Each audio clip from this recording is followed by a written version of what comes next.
ईशमीशान निर्वाणरूपम् विभुं व्यापकं ब्रह्मवेदस्वरूपम्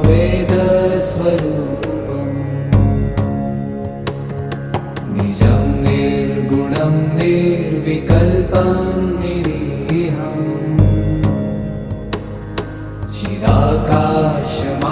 चिदाकाशमाकाशवासं भजेऽहम्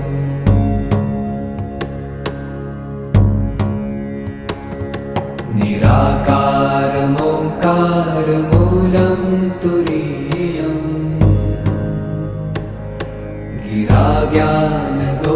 गिराज्ञानगोतीतमीशं गिरीशम् करालं महाकालकालं कृपालुम् गुणागार संसारपारं नतोऽहम्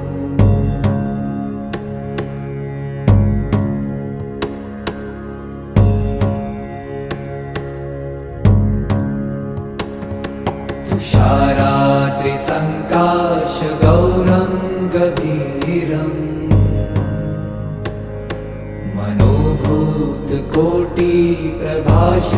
मनोभूतकोटिप्रभाश्रीशरीरम् स्फुरन्मौलिकल्लोलिनी चारुगङ्गा